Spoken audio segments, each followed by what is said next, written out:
কোনো বছর হয়তো এবছরের মতো এত ঠান্ডা পড়েনি জানো তো। পারদ কিন্তু এতটাই নিচে নেমে গিয়েছে যে 6 ডিগ্রি কিংবা 7 ডিগ্রি তাপমাত্রা, আর এত ঠান্ডা, বাইরে শিরশির করে হাওয়া হয়েছে যে কি বলবো। কিন্তু একদিকে ভালো যে প্রচুর পরিমাণে আজকে কিন্তু রোদ উঠেছে, আর এতটাই রোদের তাপমাত্রা ছিল যে কিছু বলার নেই। তো সকাল থেকে রোদ থাকায় একটু হলেও কিন্তু ঠান্ডাটা কম, কিন্তু হাওয়া সমান তালে বয়ে চলেছে। তো যাই হোক, আজকে তো ধরো দিদিরা সবাই কিন্তু আছে, তো আজকে সারাদিন থাকবে। তো শরীরটা যেহেতু ভালো নেই, ওই যে বললাম তোমাদের কালকে কি কারণে। তো যাই হোক, আজকে রান্না বান্না সমস্তটাই সামলাতে হবে। কিন্তু কি বলো তো, একদিকে রোদ করেছে, আর পৌষ মাস, পৌষ সংক্রান্তি আসতেও কিন্তু আর বেশি সময় নেই হাতে।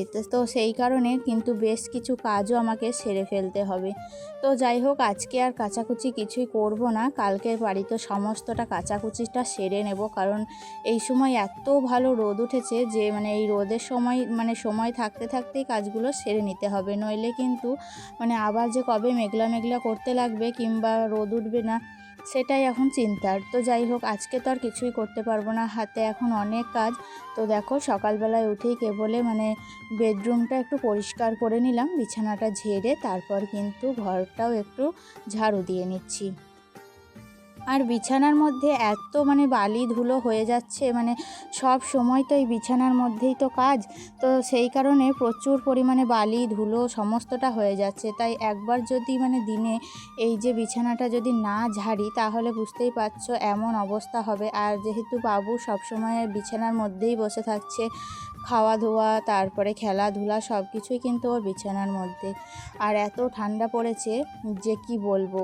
তো সকালবেলায় উঠেই প্রচুর বাসন হয়েছিল, বাসনগুলো তো সব মেজে নিয়েছি। তো যতই মনে করছি যে জলটাকে এড়িয়ে চলবো, কিন্তু কি বলবো, জল নিয়েই তো আমাদের সংসারে সকাল থেকে রাত অবধি কাজ। তো জল এড়িয়ে চলবো বললেও তো সম্ভব হচ্ছে না, তাই না? আর জলে হাত দিলেই হাত কিন্তু পুরো জমে একেবারে বরফ হয়ে যাচ্ছে। তো যাই হোক, সব কিছু সহ্য করেই এই ঠান্ডার মধ্যেও কিন্তু কাজ, মেন হচ্ছে কাজ। তো কাজটা আমাদের কমপ্লিট করতে হবে।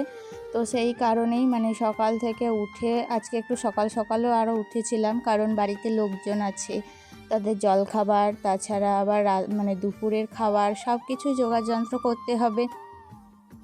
আর তার সাথে আছে ঘরের টুকিটাকি কাজ। তো আজকে এই ড্রেসিং টেবিলটাকে একটু ভালো করে সকালে ক্লিনিং করে নিচ্ছি, কারণ অনেক দিন করা হয়নি। আর আজকে করব, কালকে করব করে করে আর কিন্তু সময় পাচ্ছি না। তাই ভাবলাম যে একটু একটু করে কাজ যদি সেরে না রাখি, তাহলে লক্ষ্মী পুজোর আগে কিন্তু আমি কিছুই কমপ্লিট করে উঠতে পারবো না। তো সেই কারণে আজকে দেখলাম যে যতই দেরি হোক, আজকে একটু রুমটাকে ক্লিনিং করে রাখবো, তারপরে কিন্তু আমি রান্নার দিকে যাব। আর এমনিতেও সকালের দিকে চা, জলখাবার সমস্তটাই কিন্তু কমপ্লিট করে রেখে এসেছি, তারপরেই কিন্তু বেডরুমে ঢুকেছি। আসলে জলখাবারটা না যদি করে রাখি না, তাহলে এই কাজগুলো সারতে সারতে মোটামুটি 10টা কি 10:30 মতো বেজে যাবে। আর তারপরে গিয়ে কিন্তু আমি কোনো দিকই সামলাতে পারবো না, তখন এতটাই তাড়াহুড়োর মধ্যে কাটতে হবে, কাজগুলো কমপ্লিট করতে হবে যে কোন কাজটা আগে করব আর কোন কাজটা পরে করব, সেটাই কিন্তু বুঝে উঠতে পারবো না। তো যাই হোক, দিদিরা গিয়েছে আমাদের এখানেই একটা মৌখিক ডাক্তার আছে হোমিওপ্যাথি, তো সেখানেই একটু ডাক্তার দেখাতে। আসলে পিরিয়ডসটা এত পরিমাণে ভাঙছে মিসক্যারেজের পর, তো ব্লিডিংটা কমছেই না। তো সেই কারণে ডাক্তার দেখাতে গিয়েছে, যাতে হোমিওপ্যাথি ওষুধ খেলে একটু কমে যায়। তো সেই কারণেই, আর সেই ফাঁকেই কিন্তু আমি রুমটাকে একটু গুছিয়ে নিচ্ছি। আর বাবুদের স্কুলে কিন্তু ক্লাস শুরু হয়ে গিয়েছে, তো ওকে তো এই ঠান্ডার কারণে স্কুলে পাঠাতে পারছি না। তো কাল থেকে বলেছে স্কুল যাব, দেখা যাক এখন কি করে। সকালবেলায় উঠে বাসি কাজ সেরে এই যে বেডরুম পরিষ্কার করা একটা বিরাট বড় ঝামেলা। তো কোন দিক থেকে শুরু করব আর কোন দিক থেকে শেষ করব কিছুই বুঝে উঠতে পারি না, জানো তো বন্ধুরা। আর এই শীতকালে তো বিশেষ করে ঝামেলা, বিভিন্ন রকমের বিছানাপত্র, বিভিন্ন রকমের জামা কাপড় সব কিছু নিয়ে বেডরুমটা এত অগোছালো হয়ে থাকে যে সকালে পুরো 1 ঘন্টা সময় লাগে আমার এই বেডরুমটাকেই গোছাতে। তো দেরি হলেও কিন্তু কি করব, গোছাতে তো হবেই। প্রতিদিন যদি আবার না গোছায়, তাহলে একদিনে এত জড়ো হয়ে যাবে যে আরও সময় লেগে যাবে। আর এদিকে চার্জারের পিনগুলো যতটাই আমি সরিয়ে রাখি, ততটাই কিন্তু এগুলো এখানেই ঝুলে থাকে। তো এটা একটা বদ অভ্যাসে দাঁড়িয়েছে। আর মানে কি বলবো তোমাদেরকে, মানে সকাল থেকে উঠে আজকে আমি মানে জলখাবারে কি করেছি জানো তো? আজকে জলখাবারে করেছিলাম একটু মটর ঘুগনি। কারণ ওই যে বললাম দিদিভাইরা আছে, এবার লোকজন থাকলে তো ধরো রেগুলার আমরা যেগুলো রান্নাবান্না করি তো সেইগুলো তো আর করলে হয় না। আর যেহেতু জামাইবাবু আছে তো সেই কারণে আরও একটু মানে ধরো রান্নাবান্নারও তরিতফাত হয়, রুটিনের ডেলি রুটিনের একটু হেরফের হয়েই থাকে। তো যাই হোক, এদিকে দেখো শীতকালের কতগুলো জামা কাপড় হয়েছে, তো এগুলো কিন্তু মানে কালকে রাত্রে আমি কেচে মানে তুলে এনেছিলাম, তো সেগুলোই আর ভাঁজ করা হয়নি, ওখানেই জড়ো হয়েছিল। তো সকালবেলায় এখন ভাঁজ করে এটাকে কিন্তু আমি ওয়ার্ড্রফে ভালো করে ভরে রেখে দেব। আর জানলাটা খুলে দিয়েছি, জানলা দিয়ে কিন্তু বেশ ঠান্ডা হাওয়া আসছে, কিন্তু জানলা ওই যে বললাম রোদ করেছে, তো সেই কারণেই জানলাটা আর বন্ধ রাখলাম না, খুলেই দিয়েছি। তো হাওয়া এলেও কি হবে, মানে কি বলতো, ঘরটা একটু ফ্রেশ ফ্রেশ লাগে। জানলাটা যদি বন্ধ করে রাখি তাহলে কিন্তু কেমন একটা দম বন্ধকর পরিবেশ মতো লাগে। আর আজকে আমি বানাবো কড়াইশুঁটির একটু বড়া ভাজা। তো কড়াইশুঁটির বড়া ভাজা আমরা খেতে সবাই ভালোবাসি, তোমরা জানো অনেকে।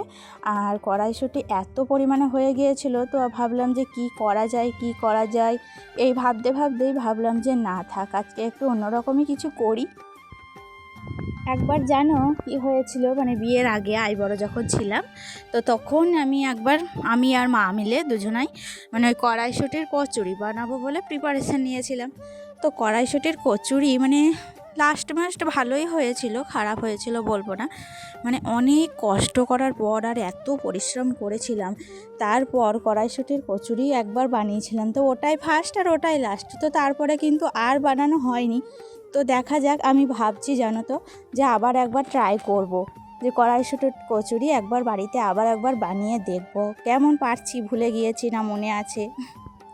এবার দেখাই তোমাদের যে আজকে রান্নায় এই দেখো পেঁয়াজ কলি ভাজা করেছিলাম, আর এদিকে কড়াইশুঁটির বড়া ভাজা, আর তাছাড়া করেছিলাম মাছের ঝোল, এটা তো আমরা ডেলি করি ধরো।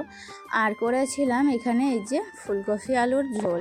তো যাই হোক, আজকে এই মাছ রান্নাবান্না করে তারপর কিন্তু খাওয়া দাওয়াটাও সেরে নিয়েছিলাম। আর তারপরে দুপুরবেলায় ছাদে এসে দেখি আমার গোলাপ গাছটায় কি সুন্দর একটা গোলাপ ফুটেছে।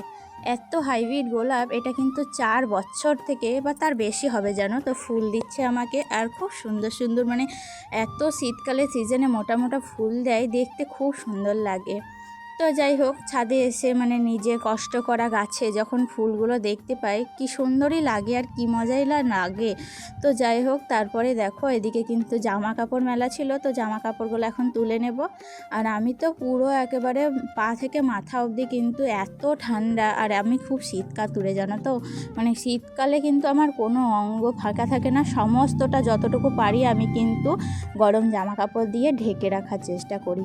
কারণ আমি ওই যে নিজের খেয়ালটা নিজেকেই রাখতে হয়, যতদূর সম্ভব আমি নিজের খেয়ালটা নিজে রাখি, কারণ অসুস্থ যাতে হয়ে না পড়ি। অসুস্থ হয়ে পড়লে আবার নিজেরই কষ্ট জানো তো, কারণ অসুস্থতায় অবস্থায় সংসারের কাজ তো করতেই হবে, আবার নিজের শারীরিক প্রবলেম হয়। তো সেই কারণে একটু বাড়তি যত্ন নিই, মানে যতটুকু পারি আর কি চেষ্টা করি নিজের যত্নটুকু নেওয়ার, তো সেটুকু নিই। আর এই যে বারান্দার কিন্তু সমস্ত কাজগুলো দেখছো বন্ধ করে দিয়েছি, বিকেলের দিকে এত হাওয়া হয়েছে ঠান্ডা, যে সমস্ত মানে জামা কাপড় কিন্তু ঠান্ডা হয়ে যাচ্ছিল।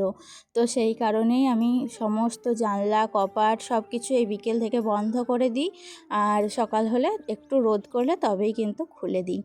তো জামা কাপড়গুলো এখন দেখো আমি ভাঁজ করে নিচ্ছি। আর আজকে বিকেলবেলায় টিউশনি যাইনি, কারণ আবার সন্ধ্যের দিকে রান্নাবান্না করব, তারপরে আবার রাত্রের কাজ আছে, তাই আজকে আর টিউশনি যাইনি। একেবারে কিন্তু মানে এই যে কাজগুলো টুকিটাকি সেরে নেব, তারপরে কিন্তু রান্নাটাও বসিয়ে দেবো। বিকেল থাকতে থাকতে কাজগুলো সেরে নেব, তাহলে রাত্রিবেলায় একটু বসতে পারবো।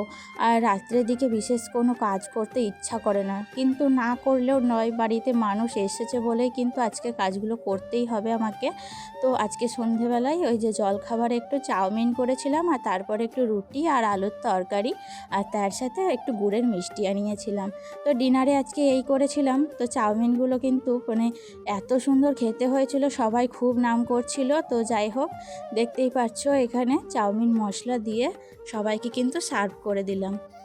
তো চাউমিন খেতে তোমাদের দাদাভাই তো আরও একটু চাইছিল, কিন্তু আমার কাছে না স্টকে আর ছিল না। সবাইকে একটু একটু করে ভাগ করে দিয়েছিলাম, তো ওকে বললাম যে আজকে আর এতটুকুই খাও, নেক্সট টাইম তোমাকে আবার করে দেবো।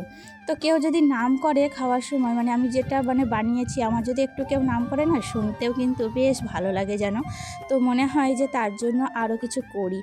তো চলো তাহলে বন্ধুরা, আজকের মতো তাহলে ব্লগটা এতটুকুই রাখছি। আবারও দেখা হচ্ছে নেক্সট ব্লগে। তো তোমরা ভালো থেকো, সুস্থ থেকো, নিজেদের খেয়াল রেখো। আর আমার ব্লগটা কেমন লাগলো অবশ্যই কিন্তু কমেন্টে জানিও। আমি তোমাদের সুন্দর কমেন্টের অপেক্ষায় থাকলাম। আজকে তাহলে আসি, টাটা।